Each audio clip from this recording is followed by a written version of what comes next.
listeners. This is Just Talking, and our film critic that's joining us right now is Julio Ramirez, live on the Chris College Show, Millennial Talk Show. How's it going, fam? Oh, hello. Hey, how's it are going? you digging this rain right now? Are those all the sad tears of all the people who worked their ass off in the industry who are realizing that our generation is just falling off the trajectory of even caring about the celebration of film and cinema? Well, that's a good question. I'm someone who still enjoys checking out the Oscars because, hey, I like to see these movies get as celebrated as possible, to know that that people are still watching movies, that we watch enough movies to see if they're gonna get this amount of attention. Yeah, I mean, do you still view the Oscars as the golden standard? It's one of many golden standards. It's just one of those noticeable things because it's the oldest of the bunch. Yeah, absolutely. I mean, 95 years of the Academy Awards, and that is super incredible. And Julio, since we got you on right now on Just Talking, we wanted to have some fun with you. We figured we would put you through the ringer, have you walk down the red carpet, and do an Oscar Good trivia. luck. I would have failed. I failed at trivia, so good luck. You know, good luck, Julio. I did come up with these questions, Julio, so if you do need to throw a lifeline, I will allow you to use Marissa Pitts, but there's no guarantee she's going to know these I'm answers. horrible. Don't use me. So let's go ahead and do. set the tone for everybody. Very first question. What year was the first Academy Awards ceremony held? Was it 1924, 1929, 1935, or 1941? 1929. Ooh, so good. My So boy good. is already on top of it. 1929. And that was tricky, Chris. You had a 1924 and a 29. Well, Tricky, you know, tricky. I kind of did say it was the 95th anniversary. So, you know, Julio obviously knows how to do his math quick in his noggin. So, you know, he's already on top of it. That's a funny thing because I was terrible at math throughout my school. So it's funny that I can remember a certain year like that. Hey, well, you're already on top of it. But hey, let's keep the party going. Which film won Best Picture last year? Was it Coda, West Side Story, or Dune? Coda. And my boy is nailing it with flying colors. That was Coda that won for Best Picture, but it didn't win Best Director. Do you remember who that was? Anybody? Marissa? Yeah, I remember. Do you remember? Say it, Julio. Who is it? I remember that if I can, it was Jane Campion for That's Power correct. of the Dog. That is correct. That was not even one of the questions, but you're already on top of it. Look at you, Julio. Question number 3. Which actor stormed the stage at the Oscars in 2022, best known as the slap heard around the world? Was that Chris Rock? Was that Samuel L. Jackson, Will Smith, or Tyler Perry? I mean, I want to say it wrong just for laughs, but come on, it's Will Smith. I know what you were thinking. You really wanted to see a Samuel L. Jackson moment, didn't you? I wanted to say Denzel Washington. No, that would be kind of fun. Well, I remember he was counseling. He wasn't quite up on the stage, but he was almost he and there. Tyler Perry did that, yeah. Let's go into question number 4. Which movie won Academy Awards for Best Picture, Best Director, Best Actor, Best Actress, and Best Screenplay, also known as the Big Five? Was that The Silence of the Lambs, Gone with the Wind, or Avengers Endgame? Silence of the Lambs. Woo! You are Okay, I have to on top say, I would have got that one wrong. I would have picked Gone with the Wind, See, I even would've though too. Silence of the Lambs is like one of my all-time favorites. And I definitely would have picked Gone with the Wind. Like, I have to admit, People- Only that was good. actual horror film to win Best Picture. Let that sink in. Really? Yes. Yeah, like Sixth Dang, Sense, I didn't know that. Jaws, Exorcist, those said films, they never got the big one. Wow. Incredible. I mean, I'm telling you, The Silence of the Lambs is a classic. well, classic, Jodie Foster classic, gets classic. slept on a lot in that film. Yeah. But That's let's good. go on to the next question. Where are the Academy Awards held? Is it the Beverly Hilton in Los Angeles? Is it the Plaza Hotel in New York City? Is it the Shrine Auditorium in Los Angeles or the Dolby Theater in Los Angeles? Okay, this is different than the first question. So I know that obviously this is LA. That's where they always host it. But if Mhm. I can say this right, I think it would have to be Dolby, right? It is the Dolby Theater. Yes. Look at you, Julio. You are on Mhm. top of it, my friend. And let's go on to the next question, question number 6. It's only going to get harder, Julio. So if you thought that was hard, get ready, my friend, because what new award category was added to the Academy Awards in 2001? Was it A, Best Foreign Language Film, B, Best Assistant Director, C, Best Animated Feature, and D, Best Song? Okay. I don't know how long foreign language films, internationals, have been around for that category. I know there's no such thing for the assistant director, which should be a new thing. The original song that's been around probably as long as the foreign category, but I remember it pretty well. I actually watched that one for the first time. It was the animated feature.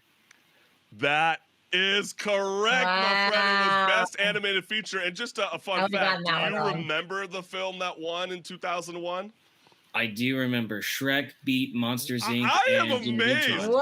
I'm shocked Wow. you knew that. Okay, I thought that was going to be a fun fact. Shrek- I I had to Shrek watched was that video on awesome. YouTube a month ago, and it was such a cute thing that they did. Like they had Shrek in a tux, and then Jimmy Neutron had like this little cube that did the applause for him. It was hilarious. I love See, Jimmy I'm Neutron. forgetting about all of those amazing golden gem moments. But as I said, it only gets harder as we go. So, who has been nominated the most for the Oscars in 2023? Was that Everything Everywhere All at Once? Was it Elvis? Was it All Quiet on the Western Front? Or was it Avatar: The Way of Water? Ooh, it was a tough one. I was just looking. I had the ballot on me, so if I can remember right, without counting right now, I remember A, B, and D. They have around like at least 5 to 7 nominations, but I think it has to be All Quiet on the Western Front that had more than 10 because I kept hearing that name all over the awards announcements.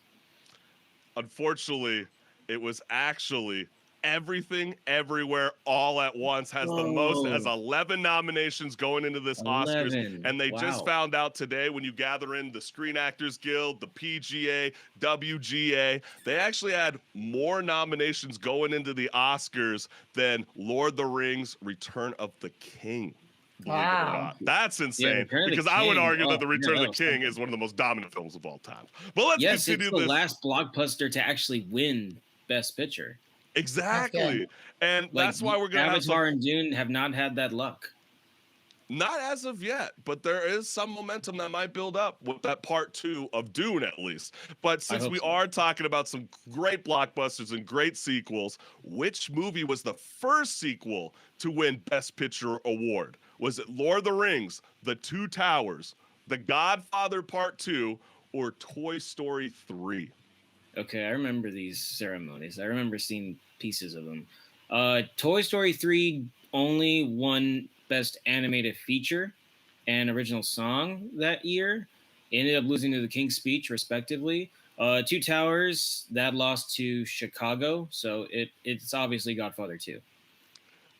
I am amazed at how well you do your studies when it comes to cinema, my friend. The Godfather Part 2 is the correct answer. And let's go on into some very fun facts. This is not an easy one. What is the mythical origin of the nickname Oscar? Was it A, named after the godfather of cinema? B, is it an acronym for Only Star Can Achieve Rewards? Or C, an employee of the Academy claimed the trophy looked like her uncle Oscar? Or D, all of the above? Ooh, I don't know this one. This is gonna be a big guess. Um, I want to laugh and say it's B because it makes a lot of sense, but it sounds like faith when you say it's C because A makes no sense to me in comparison to B. So what's your lock? What's your lock, baby? Like final answer C. That is correct. See, I thought you were going to fall for the D, all the above. That was like, that's always the cue that they love to do on Who Wants to Be a Millionaire. This is going to be our very last question. Julio, you were absolutely killing it. And the last one is, which movie was accidentally awarded the Oscar for Best Picture in 2017? Oh, so funny. Accidentally, okay? Not awarded Best Picture, accidentally. Was that Moonlight, La La Land, or Blade Runner 2049? Well, I already know like this big time. Blade Runner 2049 came out like the year of that ceremony, so it obviously wasn't nominated at all until the following year. And I feel so bad for Warren Beatty and Faye Dunaway that night because they got the wrong envelope and it said La La Land. That's correct, my friend. Yeah. And look, we got a listener that also had La La Land, 626 code 12. Well, you were right also. Well, I love appreciate you, everybody that's jumping on into the mix. But yes, that is correct, Julio. You were nailing it, my friend. And let's set the tone because you are an inspired film critic. So what are you looking for in a film? I just think I want to see the patience that's made with telling a story, and then I just like to share my thoughts about it afterwards. And how do you choose a film to review? Well, during COVID, I was very nostalgic, like a lot of people when the theaters closed, and I remember binging on the MCU. Okay. That was very fun to do. Same. I totally binge on those. That was like a 3-day binge. I just started like doing other stuff that I liked. I did a lot of it was blockbusters, and then I slowly just started doing the stuff that gets attention during awards season. Like I remember doing stuff like Nomadland and The Father and Judas and Black Messiah before the Oscars, and I keep the tradition going where I still do blockbusters before the new entries of the franchise come around. Fascinating. And I mean, really? as us millennials, we're always on our mobile devices 24/7. So when it comes to analyzing film, or do you have to go to the movie theaters when you review this content, or are you okay with sitting at home watching on maybe your 60-inch smart TV? That is a good question. I like to play it both ways. So if I have the time to go to the theater, I will definitely watch it. But I would wait to rewatch it at home to naturally flesh out my opinion. Because when I go to see a movie that I end up liking, I want to just cherish the memory before I make a job out of it. That's a good point, Julio. And I gotta say, when you are obviously reviewing films, I got to imagine that you've seen quite some shitty films too. Do you remember the last time you had to review a really crappy film on the top of your dome? Ooh, well, I remember I still haven't reviewed the G.I. Joe movie Snake Eyes, which is kind of ironic. I know I should have done that already. So you, as a film critic, can see a movie poster or trailer and already could tell that it's going to be bad right away? Not always. Like, I actually gave a lot of faith when that came out because I was just happy that the theaters were open. And when I saw that, I was very conflicted because I wanted to enjoy the movie so badly. Like, I'm pretty sure, like I wouldn't identify as a G.I. Joe fan, but like I knew that there was a lot of potential. Yeah, no, absolutely. But if you were to ask me the last thing I actually reviewed that I didn't like, it was going to be the Disney remake of Pinocchio that came out last year.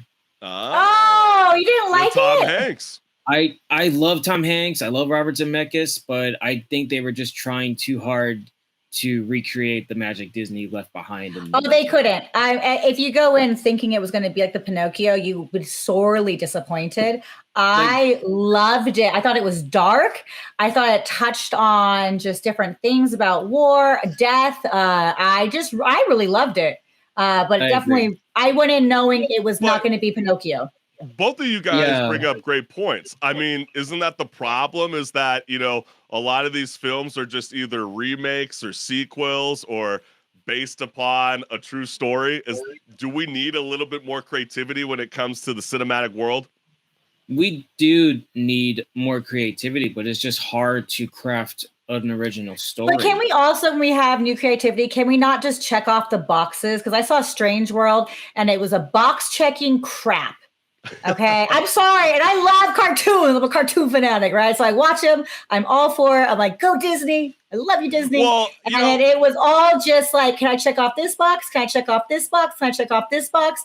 And I watched more about how many more boxes they're going to check than the actual story. I thought the story, it had something there. It was there was great moments. I like the introduction of you have a gay character coming in. Like I liked all that, but it just felt like and box checked and box checked versus Marissa, the story. Let's set the tone because that's how a lot of people feel like when they go into the 95th annual Oscars, because a lot of people feel like the films that are being nominated into Best Picture, for example, are always somebody that has to like kind of fit in an agenda. But I know Everything Everywhere All at Once, that is leading the Oscars, has 11 nominations. And is this the clear front runner to win Best Picture, Julio Ramirez?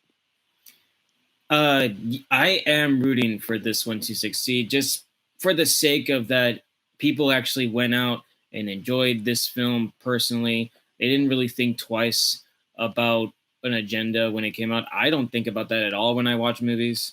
I just want to enjoy it. See, I can actually detest to what you just said because I actually absolutely hated that film. I thought the film served no purpose. I actually was falling asleep during the entire film. I mean, I understand that, like, when you go on, like, Wikipedia, for example, and you look up the film, they say, this is a theater of the absurd. But theater of the absurd is not about flying dildos or, Taekwondo or someone to get jammed up the ass with the butt plug. I mean, it's like, so what's the reason for this film? I mean, what's so absurd about it that everybody needs to watch it? Well, I remember saying, like, there's this, it's very out of words for it. Like, yes, it is funny for moments like that to occur, but there's like this unspoken heart that helps us appreciate life and family between the chaos that comes our way.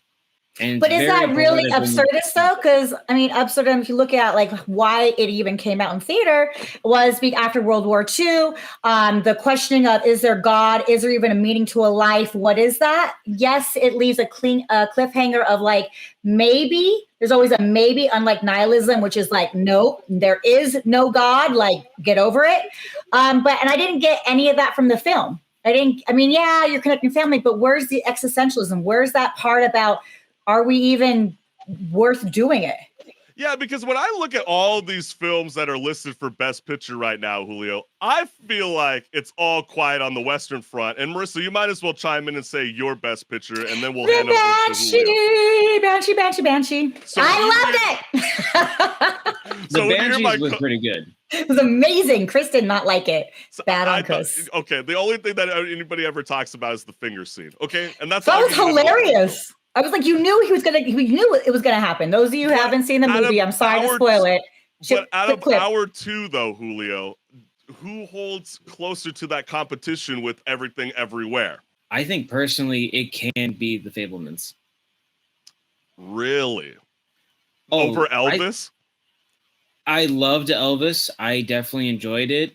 Obviously, Austin Butler was surreal in recreating the presence of one of the most iconic musicians out there. It's a very personal story. But I think The Fabelmans had another deep layer of being personal because Spielberg is able to tell people, hey, I was able to pull it off within my struggles, and I think everyone else can too. Well, did you know, Julio, that Steven Spielberg hasn't won an Oscar since 1999? Some people feel like he's going to win it more towards the best adapted screenplay. So that could definitely be a possibility. But when it comes to the lead actors, as you can clearly see from this list, don't you feel like it's between Austin and Brandon? Or yes. Is it okay? And who going to take the big prize? To analyze this list, it's good that Colin finally got that nod. He deserved it, but sadly it ain't gonna be his year. I did not watch Living, so I got nothing against Bill Nighy. I just don't think. But isn't that the point, though? There's films that are nominated for the Oscars that just nobody checks out. I mean, isn't that the problem? I hope it's Brendan Fraser. That's where I was getting. That's what I hope. I hope it is. I like him. I think he's a comeback. Let me ask this question to you, Julio. Why is it that he's being celebrated for the makeup and, hair design for the whale when other people have been dragged under the rug for playing, like somebody with a disability, for example? I mean, he's in a fat suit. I remember Tom Hanks got a lot of shit for Elvis for jumping in. Why does he get the free hall pass? Well, I didn't feel that way when I watched Elvis. I thought Tom Hanks was great in general. Like, he's handling the makeup. Like, I was expecting him. So you think that's all selective outrage, like Chris Rock was talking about in his new Netflix special? Yep, the Oscars got picky. This was probably their most picky. No, I definitely hear you on that one. So when you look at this, I really don't know who's going to win on lead actress. So I'm going to hand the floor over to you, Julio, since you are the inspired film critic. Who stands out? It's definitely a big tie between Kate and Michelle. Which Michelle, homie? Those two Michelles there. Michelle, yeah. Thank you. Because she's winning. Well, some people Michelle Yeoh's winning. Michelle could win, and I heard it because Kate has already won an Oscar before, but twice, right? So do you feel like the Academy voters are going to sway towards Michelle just because they're like, oh, she's already won, let's give it to somebody else? I mean, this could start a riot, to be honest, because everybody knows Kate was great, but we know Michelle Yeoh's time. She's going to pull it, and I think she should. Yes. Rightfully so. I guess rightfully so. It's not let me just do it because she's a woman of color. Rightfully so, she deserves this. Yeah, well, I thought the film sucked ass, so I have to say. But you're looking at the acting. The film could suck, but if you're looking at the acting, looking at what she's bringing, that's two different things. Not a whole lot of anything she brought to me, in my opinion. Kate just. I did not watch like I feel like all these movies in the actress category are just blah. That's why I don't really have a thought. So, yeah, I guess you guys are right. I think you're onto something. Maybe it is Michelle. But let's continue it going. I mean, there are supporting actors out there. I mean, we definitely want to. So, who's the clear front runner for you, my man? Oh, easily Ki Hai Kwan. Easily. What? No, Brendan Gleeson. Hey, that's what a lot of people are saying. Brendan and Barry. I saw that coming a mile away that Brendan and Barry would be the competition. And I definitely enjoyed Brian Tyree Henry. That was a good choice. But really, Judd Hirsch?